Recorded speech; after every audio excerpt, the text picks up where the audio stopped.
Day 154 of Everyday Bible with Ada Ukabia. Now, new book now we will start today, the book of Proverbs. In today's reading, you're supposed to go through Proverbs chapter 1, 2, and 3. As soon as you open the book of Proverbs, then start with the reason, the purpose, the benefit, the aim of the entire book. We don't hear elders, even at meetings, they share proverbs and they use proverbs, they pass messages to us. Proverbs, they sound. Every culture get their own diverse proverbs. In a summary, proverbs, they help us to understand the world. They guide our choices in life. And they help us to cultivate and be to gather wisdom so that when we get relationships or want to make decisions about our moral life or anything, we go fall back on those proverbs what we don't hear, we don't read about, we don't sing about. That's the whole idea behind Proverbs. From Proverbs chapter 1, I just remember this popular saying, show me your friends and I go tell you who you be.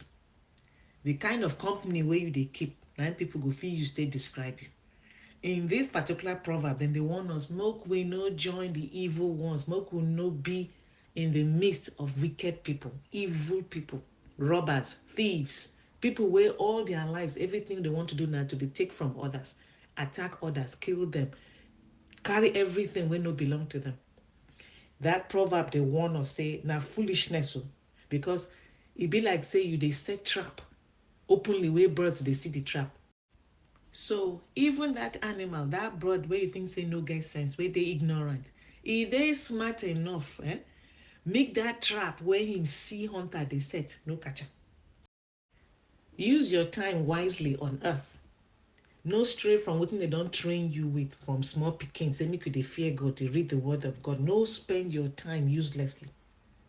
If they beg us, say no end up like hunters, where go set trap and the trap will come trap them themselves. In the end, then lose everything and destroy themselves with their own hands because they sit amongst the wicked. Before I even go too far into all the lessons I gained from Proverbs, they also tell me that the more close will parents deal with their children, the more than they spend time, the more than they talk to them, the more than they share their own life experiences with the children, the more those children they learn from the mistakes where their own parents make. Person we don't hear them over and over and over and over again, you come join them with the word of God because now they do family devotion. The children, when time reach, now from those experiences, those moments where they don't share with you, now then will they take from to help guide their ways in life. In chapter 2, now verse 11, I enter my eye. Discretion will watch over you and understanding will guard you. In this instance, so they say it is very important to get wisdom and discernment. That means to be able to tell what is wrong from what is right. Why? Because through discretion, that is careful judgment, if it help you to avoid taking actions too quickly where you can't regret later, and it will help you see or recognize any potential danger will want to happen. So by the time you slow down, take your time, think over and over before you act, you go save yourself a lot too. Maybe that one way conductor go dey annoy you, can't jump out on post say you won't fight. You don't know, my brother and sister. You don't know why the conductor don't chop. Now one slap you give and the guy go faint, fall for ground, he die himself. End of discussion. Your own gonna finish. So more could they take time? They think before we act.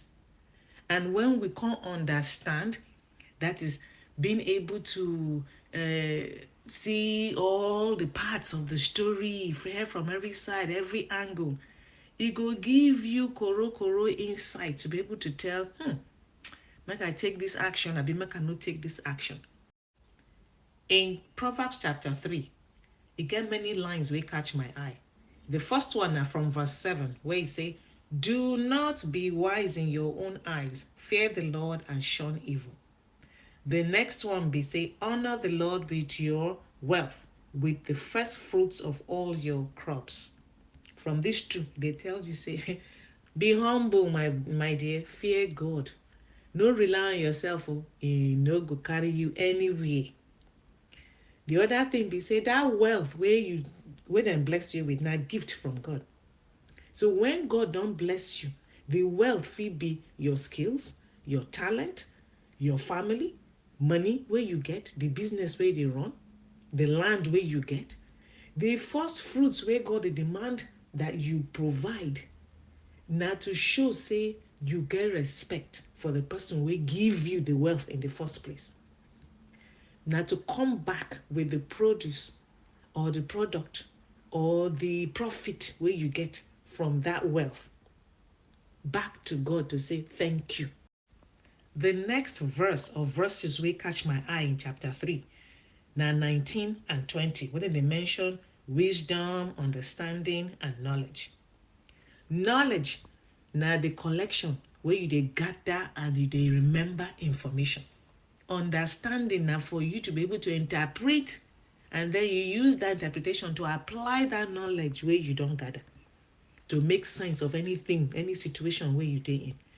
Wisdom go come build upon those understanding where you don get through the knowledge, the information where you don gather, and then maybe the past experiences where you don get on that matter.